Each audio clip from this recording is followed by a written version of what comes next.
The world's most dangerous serial killer might never have been caught if he had known how to use a computer. Imagine someone committing serial murders and at the same time being friends with the victims, a respected name in the city, and even a doctor. This is the shocking story of Dr. Harold Shipman, who used his clinic not to save lives, but to kill them.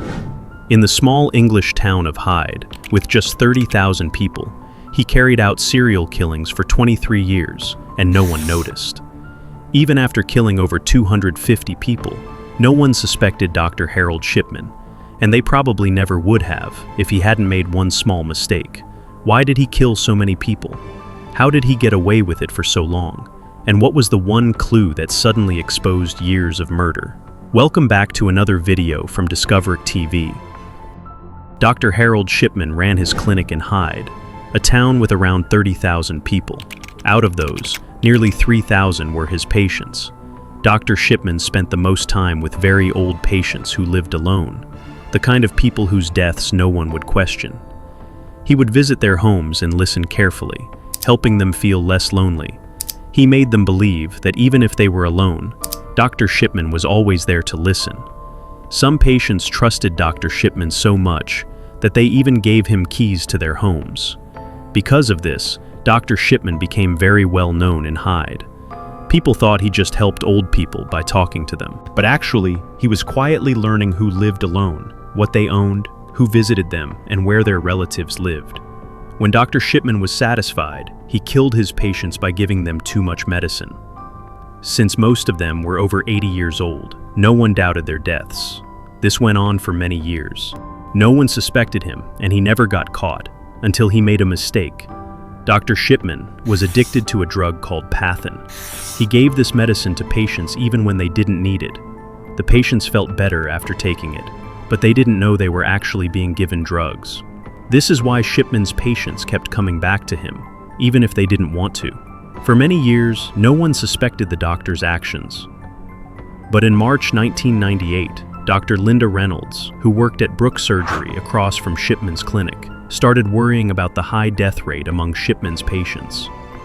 She pointed out that Shipman, who ran a small clinic, had 16 patient deaths in just 3 months.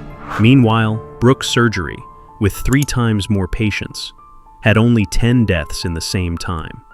The suspicion grew stronger when it was discovered that all 16 of Dr. Shipman's patients had been cremated, not buried. Dr. Linda reported her concerns to the Manchester coroner. She explained that most of the 16 patients were elderly women found dead in their homes. She said it couldn't be a coincidence that Dr. Shipman was often present at the time of death, or was the first to arrive. The patients were always found sitting upright in chairs, wearing neat clothes, and the pattern just didn't seem normal. An investigation was started based on the report, but the police couldn't find any solid proof against Dr. Shipman.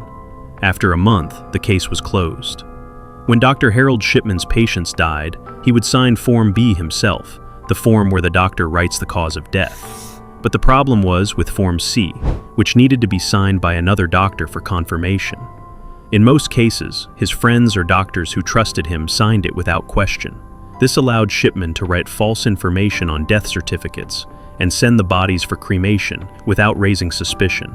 Because of this process, many deaths were never investigated, which helped Shipman hide his murders. After the investigation was closed, he went on to kill 3 more people, but his time was running out. He was close to getting caught. Shipman's last victim was Kathleen Grundy, the former mayor of Hyde. She was 58 years old and died at home on June 24, 1999. Once again, Dr. Shipman was the last person to see her alive. Dr. Shipman signed the death certificate and listed the cause of death as old age. But Kathleen's daughter, Angela Woodruff, a lawyer, grew suspicious when she found a will stating that her mother had left her house to Dr. Shipman. Because he was close to the family, this alone didn't seem strange. What raised Angela's suspicion was that the will only mentioned one house, but she knew her mother owned 2. This showed that the will was written by someone who didn't know about the second house, and that person was likely Dr. Shipman. Angela Woodruff went to the police, and a new investigation began. Kathleen Grundy's body was exhumed and sent for autopsy. Tests showed high levels of diamorphine, also known as heroin. When the police questioned Dr. Shipman, he claimed that Grundy was addicted to heroin and said he had recorded this in his computer before treating her. Dr. Shipman had recently started using a computerized medical journal to record patient notes. He claimed he had entered the information before Kathleen Grundy's death, but what he didn't realize was that the computer automatically saved the last edit date. That date showed the entry was made after her death. When the police checked the entries on Dr. Shipman's computer, they realized it wasn't enough to arrest him. But then they found the typewriter used to create the fake will. Some of its letters were damaged, and the same damaged letters were missing from the fake will. Now it was clear. Shipman had typed it himself. On September 7, 1999, the police arrested Harold Shipman. After the news broke, many people who had lost loved ones under his care came forward. They had always felt something was wrong, but were too afraid to question the city's most respected doctor. The police looked into 15 other patients who had died under Shipman's care. They all followed the same pattern. Each had been given a deadly dose of diamorphine. Dr. Shipman then signed their death certificates himself, listing old age as the cause of death. He also suggested cremation, which destroyed any remaining evidence.